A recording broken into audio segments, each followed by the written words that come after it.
Before the new Droidekas were released in Battlefront 2, I couldn't resist the urge of going back to play the old Battlefront games to experience what it's like to roll around the battlefront as these overpowered clone-killing machines. From the moment they rolled onto our screens and activated their shields, I think we all realized they were one of the best things to come out of the prequels. I don't like sand.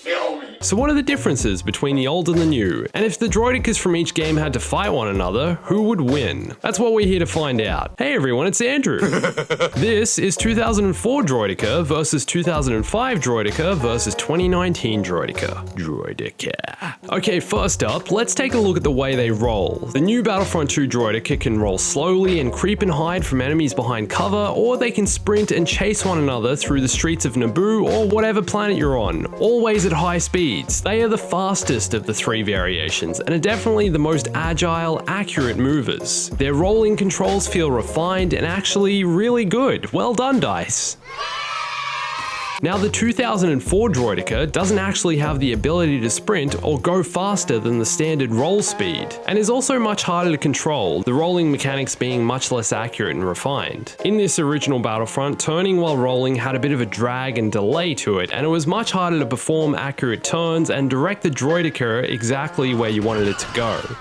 The same goes for the 2005 Droideka. Harder to control, slightly more accurate than the 2004 version, but still not as good as the new one. However, one thing these old Droidekas have over the new version is the ability to go backwards. The new one can't do this, but the old ones can. I feel like the new one doesn't really need to do this though, because it has a much tighter turning circle, better turning, and is also a very positive kind of droid. Always moving forwards, never backwards, always moving forwards in life, you know what I mean? Next up, jumping. The 2004 Droideka, to my knowledge, doesn't possess the ability to jump. I pressed the buttons, nothing happened. I pressed all the buttons. I don't think it can jump. Both the others can though, although their jumps are slightly different. Let me break them down for you. The old Battlefront 2 Droideka performs a little bunny hop whenever you hit the jump button. Depending on where you perform the jump and the surface, you can actually propel yourself forwards quite a bit. I tried jumping while rolling down this little hill and the droid lurched forwards and into the wall, even took some damage. The new Battlefront 2's jump is a bit more of a propulsion, if that makes sense. Who writes these things? When you jump, regardless of the surface, it actually sends you forwards and into the air. It feels like more of a leap. Also makes a cool sound effect when you hit the jump button.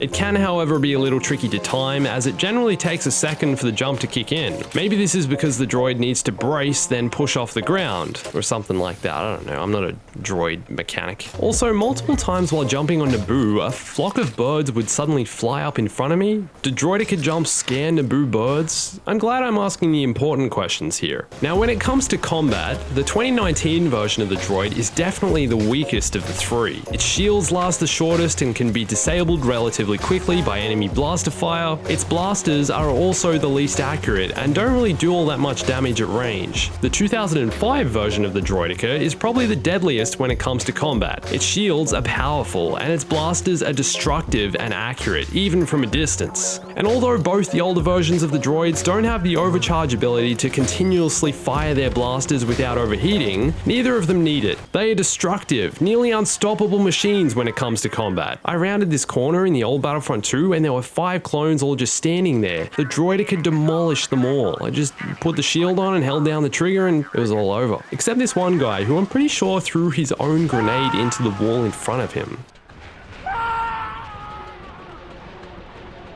Anyway, if this was the new Battlefront 2, there's no way I'm winning this fight against at least 4 competent clones. Even if 2 clones were killed by their own grenade, I'm not sure I'd win this fight. Also, 2005 Droideka seems to be slightly more accurate than the 2004 Droideka when it comes to aiming, so I think this guy has an edge here. What do you think? Absolute machine. But one thing the new Droideka has over both the old droids is its climbing ability. It can scale walls and climb trees like you'd never believe. Just look at it go, man. No terrain stands in this thing's path. What it lacks in firepower, it certainly makes up for in maneuverability. The other 2 droids definitely do not possess this kind of climbing ability. The extent of their climbing is to roll up hills. That's about it. They'd be no match for this half Droideka, half Tarzan, half rock climbing champion. George of the Jungle up here, look at him go. So if all 3 Droideka were to face off in a battle, who would be the winner? You can vote in the top right hand corner here if you like. Now, I'm going to rank them from worst to best. Coming in at 3rd place, based on my time with each of them, I'm gonna have to go with the 2004 Droideka. It's the slowest and least maneuverable of them all, and although its firepower is decent, it doesn't make up for the fact that it's awkward getting around with this thing. Its shields are pretty decent too, but what good is a shield if you can't turn properly to see who's shooting you to even get up and have time to turn the shield on? It's no good. Second place goes to the new 2019 Droideka. This thing is an absolute beast of a mover. It's fast, nimble, agile, and great at scaling terrain and getting around like a droid version of Tarzan. And sure, it can be pretty deadly at close range, but it's still too vulnerable in combat to be a good match for the 2005 Droideka. Its failure of performing at ranged combat and its weak shields leave this version of the Droideka a bit behind the old Battlefront 2 version,